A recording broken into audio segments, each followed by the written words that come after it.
এমন একটা জায়গায় ভাইপোকে তৈরি করে দিয়েছে যেখানে দিদিকে শেষ করবার জন্য ভাইপোই রেডি আছে। তাহলে অভিষেক বন্দ্যোপাধ্যায় যখন জিতেছে, যখন অভিষেক বন্দ্যোপাধ্যায় 7 লাখের উপর ভোট পেয়ে জিতেছে, তখন কি বাবন বন্দ্যোপাধ্যায় খুশি হননি? আর আমাকে ভাই হিসেবে ভালোবাসার চেয়ে ভাইপোর ভালোবাসাটা বেশি ছিল বলে আমি ভালোবাসাটা পাইনি। বাবন বন্দ্যোপাধ্যায়ের সঙ্গে অভিষেক বন্দ্যোপাধ্যায়ের ঠিক কনফ্লিক্টটা কোথায়? বাজারে খারাপ অবস্থা যাচ্ছে বলে মোহনবাগান ক্লাবের ইলেকশনে অনেকে অভিষেককে নিয়ে ভয় দেখিয়েছিল আমাকে।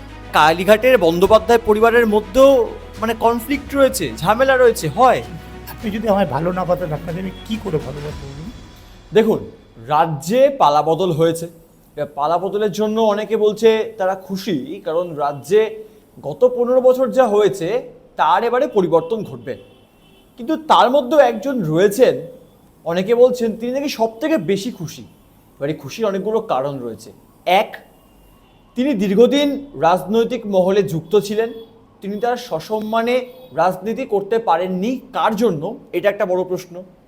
দুই প্রশ্ন রয়েছে, তাকে সবাই অন্যের পরিচয় চিনল, তার যে নিজস্ব একটি পরিচয় আছে এবং ক্রীড়া জগতে তার যে একচ্ছত্র আধিপত্য তিনি বিস্তার করেছিলেন, তার জন্য মানুষ তাকে চিনলেও তাকে বলা হতো আপনি তো মমতা বন্দ্যোপাধ্যায়ের ভাই। ঠিক ধরছেন। এই মুহূর্তে আমার সঙ্গে বসে রয়েছেন যিনি, তিনি মমতা বন্দ্যোপাধ্যায়ের ভাই শুনতে আর চান না। তিনি চান যে বাবন বন্দ্যোপাধ্যায় যার নিজস্ব একটা অস্তিত্ব রয়েছে, তিনি সেই অস্তিত্ব নিয়ে বাঁচতে চান। নমস্কার, দেখছেন এই সময় লাইভ, আপনাদের সঙ্গে রয়েছে আমি শুভ্রজিৎ। এই মুহূর্তে আমার সঙ্গে রয়েছেন বাবন বন্দ্যোপাধ্যায়।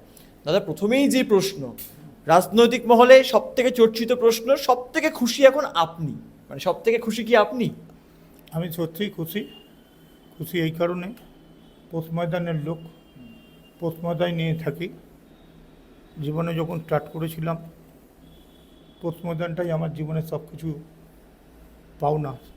কারণ মোহনবাগান ক্লাবে আমি 78 থেকে র্যাম্পারে খেলা দেখতাম। ইভেন মোহনবাগান ক্লাবের যখন এক্সিকিউটিভ কমিটির মেম্বার হলাম অঞ্জন মিত্রর হাত ধরে, সেই অঞ্জন মিত্র মরে গেলেও কিন্তু অঞ্জন মিত্র আমার কাছে আমার গুরু আর টুটুদা।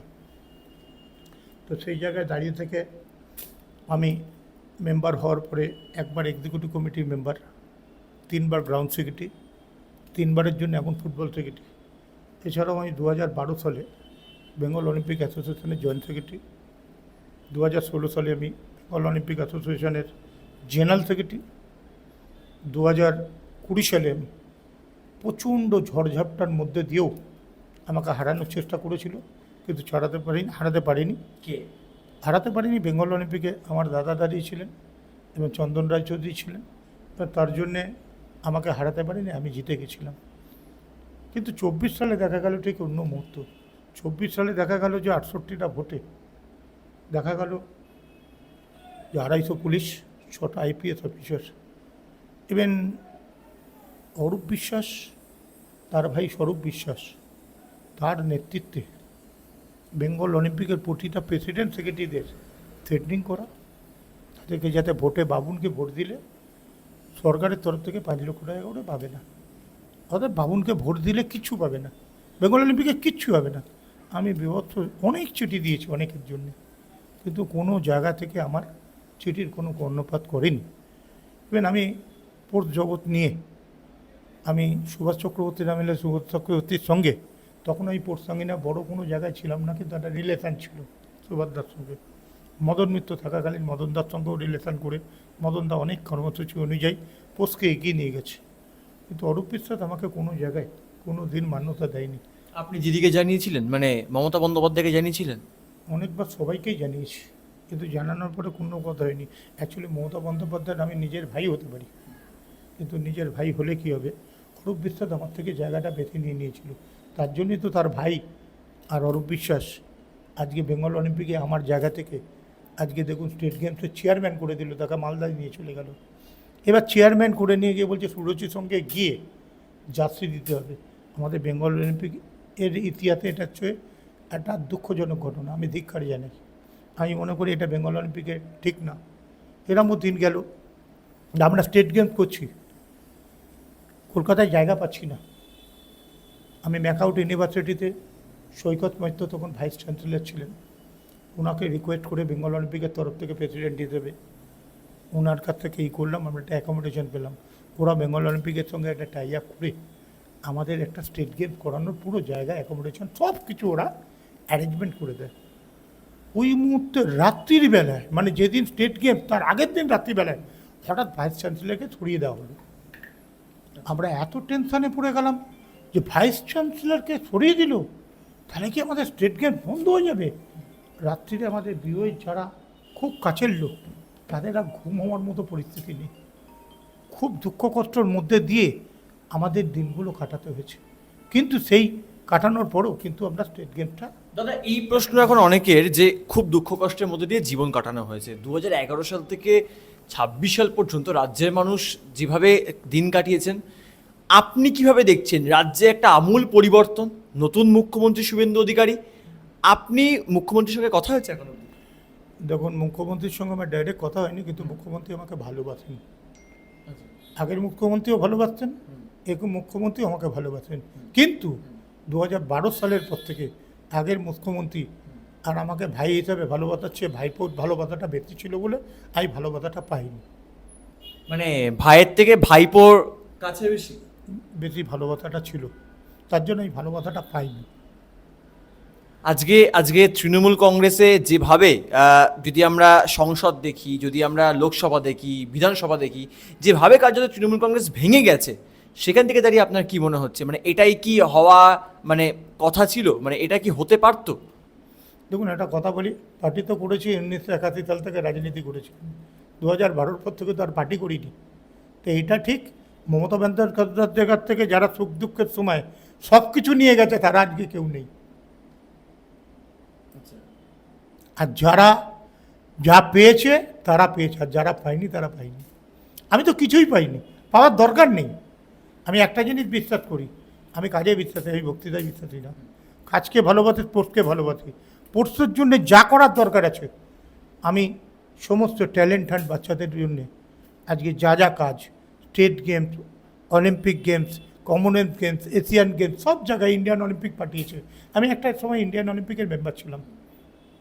আমি বক্সিং ফেডারেশন অফ ইন্ডিয়ার জিতেছি, 39 ভোট পেয়েছি। 58 ভোটের মধ্যে 39 ভোট পেয়েছি। স্টেটের ভোট, সেখানে তো মমতা ব্যানার্জি সব স্টেটে অ্যান্টি, অথচ আমি 39 ভোট পেলাম কী করে? তার একটা দিকে অনুরাগ ঠাকুর, একটা দিকে স্পাইসজেটের মালিক অজয় সিং, একটা দিকে নরেন্দ্র বাত্রা, একদিকে ললিত ভানত। আমাকে ভালোবাসে, আমি স্পোর্টস ময়দানটা করি, স্পোর্টস ময়দানটাকে ভালোবাসি। বাবুন বন্দ্যোপাধ্যায়ের ভাইপো অভিষেক বন্দ্যোপাধ্যায়, তাহলে অভিষেক বন্দ্যোপাধ্যায়ের যখন জিতেছে, যখন অভিষেক বন্দ্যোপাধ্যায় 7 লাখের উপর ভোট পেয়ে জিতেছে, তখন কি বাবুন বন্দ্যোপাধ্যায় খুশি হননি? আমি একটা কথা বলি, আমি কোনোদিনই খুশি হওয়ার জায়গা ছিলাম না। সম্পর্কটা তো তিক্ত কেন? না, আমি খুশি হওয়ার জায়গা ছিলামই না। তার কারণটা হচ্ছে, আমাকে যদি আপনি ভালোবাসেন, আপনাকে আমি ভালোবাসবো। আপনি যদি আমায় ভালো না বাসেন, আপনাকে আমি কী করে ভালোবাসবো বলুন? রাজনৈতিক মহলের এই প্রশ্ন যে বাবুন বন্দ্যোপাধ্যায়ের সঙ্গে অভিষেক বন্দ্যোপাধ্যায়ের ঠিক কনফ্লিক্টটা কোথায়? কোথায় এত কনফ্লিক্ট? কেন এত তিক্ততা? বাজারে খারাপ অবস্থা যাচ্ছে বলে মোহনবাগান ক্লাবের ইলেকশনে অনেকে অভিষেককে নিয়ে ভয় দেখিয়েছিল আমাকে। বেঙ্গল অলিম্পিকে ভয় দেখিয়েছিল, কিন্তু তাতে ভয় দেখিয়ে আমার কিছু ফল হয়নি। আমি জানি আমাকে হয়তো এই জায়গা থেকে, আমি 2.5 বছর আগে তো তেজপুত্র হয়ে গেছে, আপনারা জানেন। 2.5 বছর আগে যখন ব্রিগেডের মিটিং সেরে আমি যখন দিল্লিতে গেছিলাম, তখন দিল্লিতে যাওয়ার পরে তখন আমি একটা জায়গায় জয়েন্ট করতে গেছিলাম। সেই সময় জয়েন্ট করতে দেয়নি, বাড়ির ওপর অত্যাচার, ফ্যামিলির বাড়ির ওপর, মেয়ের ওপর, বইয়ের ওপর অত্যাচার। তার জন্য তো ফ্যামিলির বউ মেয়েরা আমাকে বললো যে কিছু করতে হবে না বাবা, তোমার কিছু না হয়ে যায়, তোমার কিচ্ছু দরকার নেই। আমি ফিরে আসলাম, নাহলে তো সেদিনকে আমি জয়েন্ট করে যেতাম। কোন দলে? আমি যে দলে জয়েন করতে গেছিলাম, শুভেন্দু অধিকারীর দলে। শুভেন্দু অধিকারীর সঙ্গে কথা বলেছিলাম, উনি যে দলে আছেন সেই দলে জয়েন করতাম। তাহলে ভোট পরবর্তী সময় আজ নতুন সরকার হয়েছে বাংলায় একটা আমূল পরিবর্তন দেখেছে। শুভেন্দু অধিকারী যদি এখন আপনাকে ডাকে যে বাবুন বন্দ্যোপাধ্যায় আপনি জয়েন করুন, এক ফোনেই শুভেন্দু অধিকারী আমায় যদি ডাকে, আমি নিশ্চয়ই যাবো। উনি আমায় ভালোবাসেন, আমার রক্তদান শিবিরে এসেছিলেন, উনি আমার কথা রেখেছেন, আমি ওনার কথা রাখতে পারিনি। উনি ভদ্রতার প্রমাণ দিয়েছেন, কিন্তু আমি প্রমাণ দিতে পারিনি ফ্যামিলির চাপের জন্য। কালীঘাটের বন্দ্যোপাধ্যায় পরিবারকে নিয়ে চারিদিকে এত খবর রটে, চারিদিকে এত কাহিনী রটে, এর মধ্যে বাস্তব কতটা, মানে কালীঘাটের বন্দ্যোপাধ্যায় পরিবারের মধ্যেও মানে কনফ্লিক্ট রয়েছে, ঝামেলা রয়েছে, হয় ঝামেলা? দেখুন, আমি ছোটোবেলার থেকে খেলাধুলোকে ভালোবাসতাম। আজকে যদি মা বেঁচে থাকতো, গায়ত্রী ব্যানার্জি বেঁচে থাকতো, আজকে আমার এই কষ্টটা হতো না। মা বেঁচে থাকলে কাউকে এই ছোটো ছেলেকে এইভাবে ফেলে দেওয়া, এটা কোনোদিনও পারতো না। দিদি কখনো দেখেন? দিদি দেখলে কি হবে? দিদি তো এমন একটা জায়গায় ভাইপোকে তৈরি করে দিয়েছে, যেখানে দিদিকে শেষ করবার জন্য ভাইপোই রেডি আছে। তাহলে আজকে 2026-এর এই বিধানসভা নির্বাচনে দল যে হারলো তার দায় কার? অভিষেক বন্দ্যোপাধ্যায়, অরূপ বিশ্বাস, আর কারা কারা আরও অনেকেই। কারা কারা আছে তালিকা? ওই তো বললাম, অভিষেক বন্দ্যোপাধ্যায়, অরূপ বিশ্বাস, এদের জন্য আরও যারা পাশাপাশি ঘুরতো আপনারা জানেন, তারাই। কিন্তু আজকে দেখা যাচ্ছে মানে আমরা যেখানে বসে ইন্টারভিউ করছি তার ঠিক পাশেই মমতা বন্দ্যোপাধ্যায়ের বাড়ি। মমতা বন্দ্যোপাধ্যায়ের বাড়িতে সিআইডির যারা আধিকারিক ছিলেন তারা গেলেন। মূলত এই যে বিধানসভায় সই জালিয়াতি কাণ্ডে অভিষেক বন্দ্যোপাধ্যায়ের নাম বারংবার উঠে আসছে, সেখান থেকে আপনি সেই পরিবারের সদস্য, আপনার কি মনে হচ্ছে কোনো কিছু ধামাচাপা দেওয়ার চেষ্টা করা হচ্ছে অভিষেক বন্দ্যোপাধ্যায়ের তরফে বা তৃণমূলের তরফে? দেখুন, অনেক কিছু গোটাপকে পলিটিক্সও হয়, কি হচ্ছে আমি নিজেও বুঝতে পারছি না। আর এটা নিয়ে আমি ঠিক আমার মতো জায়গায় আমি কিছু বলতেও পারবো না। অ্যাকচুয়ালি ওটা উপরে উপরে চলছে, প্লেনে প্লেনে খেলা চলছে। আমি এই জায়গায় কিছুই বুঝতে পারছি না কী চলছে ব্যাপারটা। হঠাৎ শুনলাম বাড়িতে এসছে ইডি, সিবিআই, ঠিক বিআই এসছে। তা আমি শুনলাম, শুনে আমি বললাম হ্যাঁ সিআইডি এসছে। আমি শুনলাম সিআইডি এসছে, সিআইডি এসে শুনে আমি ঠিক আছে, আমার তো কিছু করণীয় নেই, আমার তো ওর বাড়ির জায়গায় নেই। আমি গেলে আমাকে পুলিশ আটকে দিত। আমি ধরুন ওই বাড়িতে যাচ্ছি, পুলিশ আমায় আটকে দিল, অথচ আমার মায়ের ঘর, আমি মায়ের ঘরেও যেতে পারবো না, পুলিশ আটকে দিল। কী করবো বলুন? মানে আমায় যদি পুলিশ আটকে দেয় আমি তো আর যেতে পারবো না। উনি মুখ্যমন্ত্রী, আর তো আমার দিদি না। তো এই যে এই যে একটা মানে মানে দিদি, মানে যার পরিবারে আপনি ছিলেন, যার ভাই আপনি, তার ক্ষেত্রেও একটা প্রোটোকল মানা হচ্ছিল এবং বারংবার এটা এই অভিযোগ করা হয়েছে বিজেপির তরফে, বামেদের তরফে, যে মুখ্যমন্ত্রী যখন ছিলেন মমতা বন্দ্যোপাধ্যায়, তৃণমূল কংগ্রেসের আমলে পুলিশ দলদাস হিসেবে কাজ করেছে, তাই? কী করতেন? পুলিশ দলদাস হিসেবে কাজ করতো তার আমলে। দেখুন, পুলিশ যেভাবে কাজ করেছে সেটা আমি বেঙ্গল অলিম্পিক অ্যাসোসিয়েশনের ইলেকশনে আমি দেখে নিয়েছি। আমার একটা হনুমানজির মন্দির, পঞ্চ হনুমানজির মন্দির, যে মন্দিরে আমি পুজো করছি, পুজো করবার জন্যে প্রতিটা মানুষ, প্রতিটা জজমানরা সব এসে বসে আছে, পুজোটা হবে হনুমান জয়ন্তী উৎসবে। সেখানে দুটো চেয়ার পাততে দেয়নি, সেখানে ভালো করে ফ্ল্যাগ তুলতে দেয়নি, কিচ্ছু করতে দেয়নি, একটা কাশির আওয়াজ বাজাতে দেয়নি। এইভাবে আমার প্রতি অনেক অত্যাচার করেছে। তা আমি কত বলবো, বললে শেষ করতে পারবো না, আপনি শেষ করতে পারবেন না আমায় ধরে। অভিষেক বন্দ্যোপাধ্যায়ের সঙ্গে শেষ কবে কথা হয়েছিল? আমার অভিষেক বন্দ্যোপাধ্যায়ের সঙ্গে বিগত বছর কথা হয়নি। মানে তাও কতদিন? বিগত বছর কথা হয়নি। কোনো রকম যোগাযোগ করা বা ওই যোগাযোগের আমার রাস্তা কোথায়? আপনার সঙ্গে আমি যোগাযোগ করতে পারলাম, রাস্তায় হেঁটে আসলাম, আপনি গাড়িতে আসলেন, দাঁড়িয়ে গেলেন, আমিও দাঁড়িয়ে গেলাম, দাঁড়িয়ে একসঙ্গে দুজনে হেঁটে আসলাম। ওর রাস্তা তো হাঁটে না, আমরা গ্রাস রোড দিয়ে চলি। অন্যদিকে যেভাবে এইটাও শোনা যাচ্ছে যে কংগ্রেসের সঙ্গে তৃণমূল কংগ্রেস আবারও যুক্ত হতে পারে, এটা রাজনৈতিক মহলে খুব চর্চিত। কারণ মমতা বন্দ্যোপাধ্যায় তিনি সোনিয়া গান্ধীর সঙ্গে বৈঠক করেছেন, রাহুল গান্ধীর সঙ্গে অভিষেক বন্দ্যোপাধ্যায় বৈঠক করেছেন। তাহলে যে কংগ্রেস ভেঙে মমতা বন্দ্যোপাধ্যায় তৃণমূল কংগ্রেস তৈরি করলেন, আবার তাহলে ব্যাক টু প্যাভিলিয়ন। রাজনীতিতে অনেক কিছুই ঘটে, তাই দেখছি। মমতা ব্যানার্জি এনডিএর সঙ্গে যুক্ত ছিল, মমতা ব্যানার্জি কংগ্রেসে ছিল, মমতা ব্যানার্জি আবার তৃণমূল কংগ্রেস তৈরি করে, আবার তৃণমূল কংগ্রেসের সঙ্গে জোট করেনি, আবার ইন্ডিয়া করে আবার চলে এসেছিলো। অনেক ইতিহাস আমরা দেখে নিয়েছি। আমি তো রাজনীতির ছেলে, যেন আমার এগুলো প্রবলেম হয় না। অন্যদিকে আপনার বিরুদ্ধে ভুরি ভুরি অভিযোগ যে একজন মানুষ নিয়ম অনুযায়ী কিন্তু একটি রাজ্যে একাধিক পদে থাকতে পারে না। বিওএ আপনাকে চিঠি দিয়েছে যে আপনি প্রচুর পদে আপনার আঁকড়ে বসে রয়েছেন, এরকম কার্যত অভিযোগও আপনার বিরুদ্ধে উঠেছে। সেখান থেকে আপনি কি করেছেন? তখন আমি বিওএর সেক্রেটারি, প্রেসিডেন্ট, জয়েন্ট সেক্রেটারি সব ছিলাম। যখন পোস্ট কোড ছিল না তখন এই আইনটা ছিল, তখন বাত্রাজি বলেছিল তুমি সব জায়গায় থাকতে পারবে।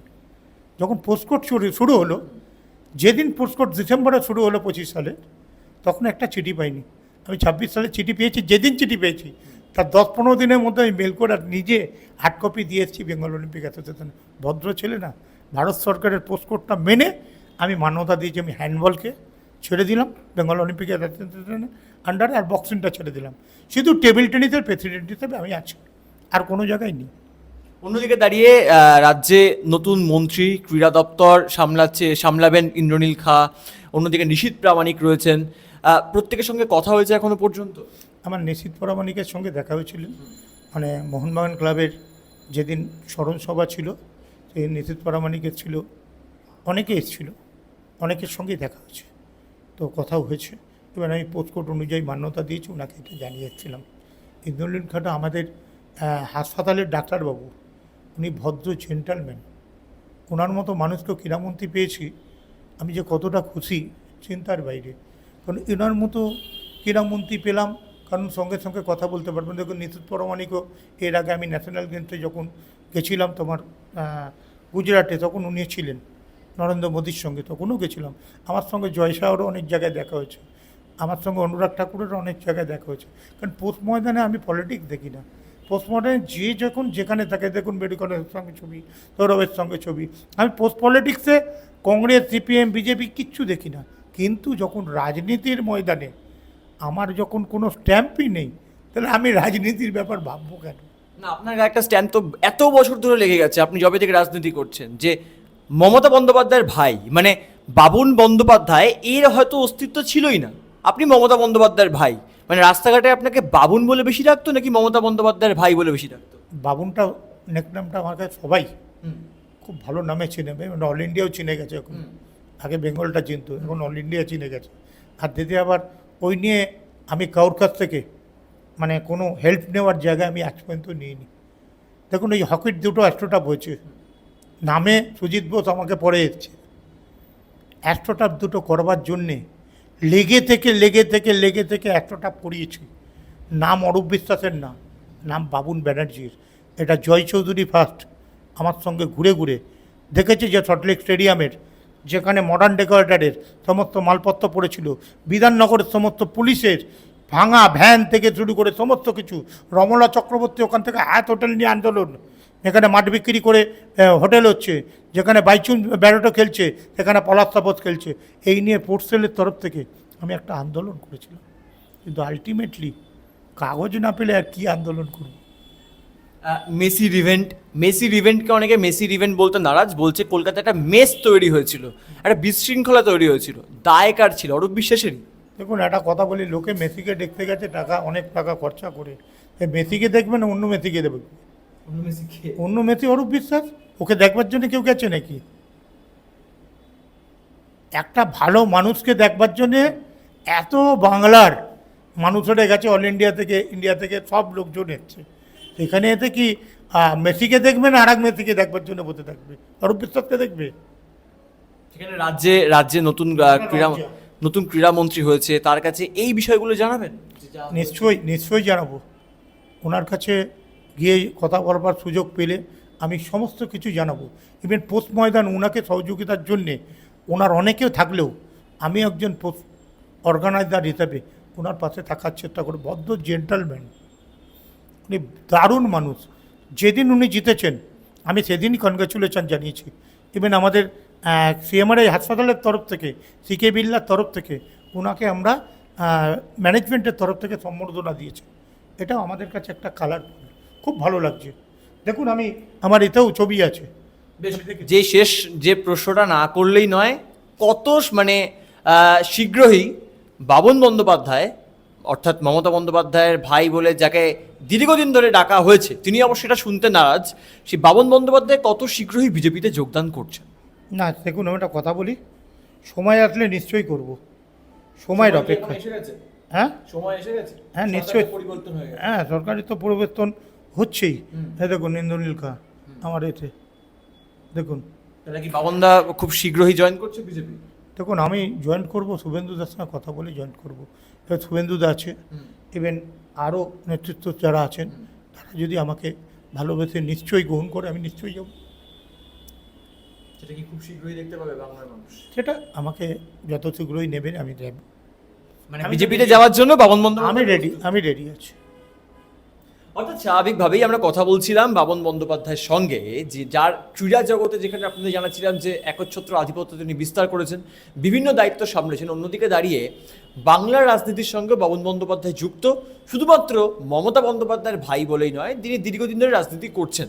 তবে তার স্পষ্ট অভিযোগ, রাজনীতি করেছেন 2012 সালের পর থেকে, কিন্তু রাজনীতির ময়দানে সেই অর্থে নামতে পারেননি।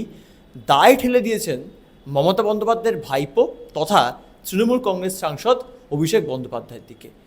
কালীঘাটের বন্দ্যোপাধ্যায় পরিবারের মধ্যে যে এত ইন্টারনাল কনফ্লিক্ট রয়েছে, তা কিন্তু দর্শক বাবন বন্দ্যোপাধ্যায়ের কথা থেকে কার্যত বুঝতে পারলেন। যাই হোক, তিনি কত তাড়াতাড়ি বিজেপিতে যোগদান করবেন সেটা কিন্তু এখন শুধুমাত্র সময়ের অপেক্ষা। ক্যামেরায় প্রত্যয় মুখোপাধ্যায়ের সঙ্গে সুব্রজিৎ চক্রবর্তী, এই সময় লাইভ, কলকাতা।